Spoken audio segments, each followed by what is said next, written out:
Hello, welcome to Sunday School. This week I'm going to continue our discussion in learning about the saints. We're going to go outside of the people that we traditionally talk about, like maybe our grandparents or an aunt or a good friend, someone who we feel would be a saint in helping us live a more Christian life. But this time we're going to talk about some well-known saints, saints that the whole world knows about. So the first one is St. Paul. We've heard a lot about Paul. He was likely born between 5 BC and 5 AD. Paul was a Roman citizen by birth and was from a devout Jewish family. He actually made tents. He was known for persecuting Christians. On the road to Damascus, Paul fell to the ground and heard God's voice from heaven saying, "Why do you persecute me?"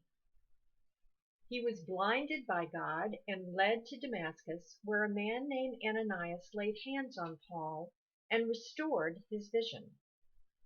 From that time forward, Paul was a changed individual. He was baptized and spent the rest of his life preaching about Jesus as the Son of God. Paul was arrested in times well beyond that initial realization of his desire to respond to God's call. And he was falsely charged of bringing non-Jewish people into a forbidden place in the temple. Essentially, the Jews were really mad that Paul had become a Christian. He was killed somewhere between 64 and 68 AD, probably as an enemy of Rome. Paul demonstrated patient endurance through his ministry and his trials. For example, we know that he could be heard singing when he was chained in prison.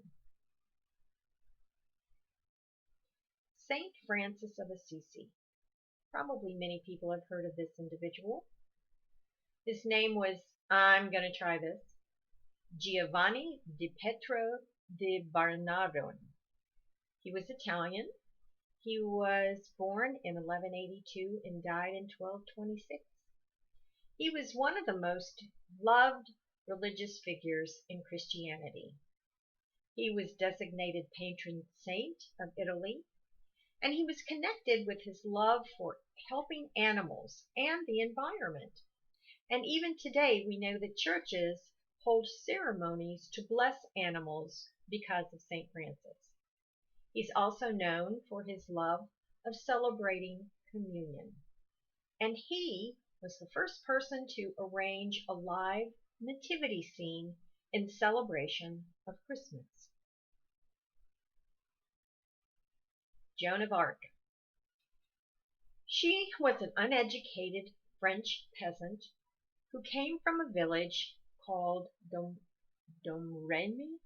I'm sure that's not pronounced right, but close enough, that had been burned. She was born in 1412 and died in 1431, so you can see she was not very old. In fact, she became known to the world in her teenage years. She refuted the English King Edward III's claim to the French throne and ignited a war for liberation.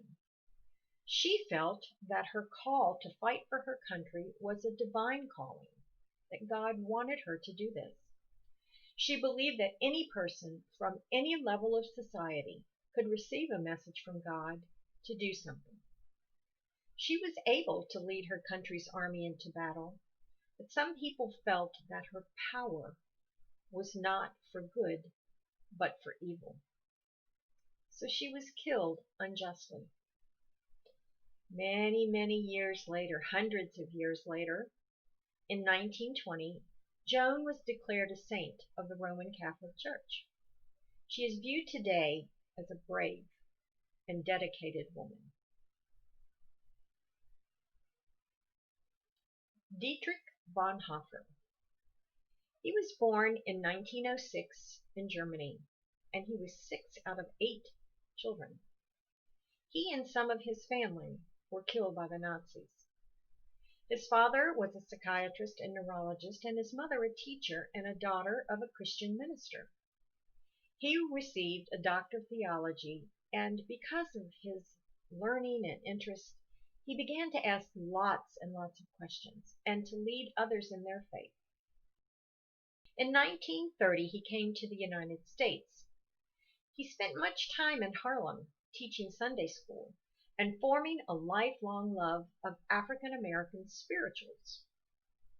In 1931, he returned to Germany, one of the many times that he returned to his home country to share in the trials of the people there. And he had an experience that moved him from the intellectual side of Christianity to a more deeper faith. He was imprisoned for his resistance to the Nazi movement and later was moved to concentration camps. There he wrote some of his most cherished letters about Christian principles. He was killed in 1945 for standing up for his Christian beliefs in defiance of German law.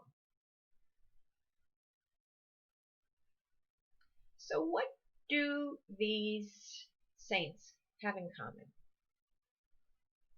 At some point in their life, they received a message from God to do something he wanted them to do. And they each had to decide if they were going to take on that challenge.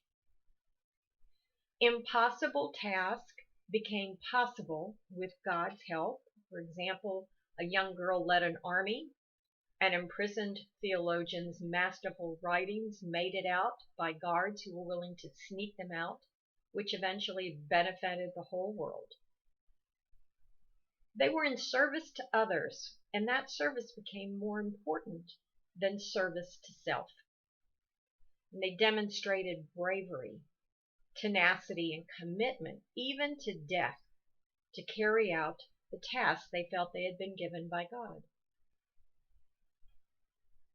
So last week, I spoke of how a saint's life is like a stained glass window through which we have a glimpse of Christianity. This week, I'm asking you to think about how looking at the life and sacrifice of the saints gives us a glimpse of Jesus. So at some point in their life, they received a message from God to do something he wanted them to do. Jesus received a request from God to come to earth for his plan of salvation.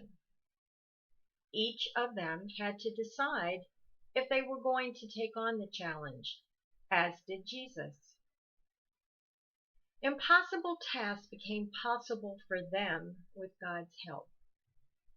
And with God's help, Jesus came to show what Christian behavior is like in a hostile world. They were in service to others, and that service became more important than service to self. And of course, Jesus was all about self-sacrifice. And they demonstrated bravery, tenacity, and commitment, even to death, to carry out tasks given by God.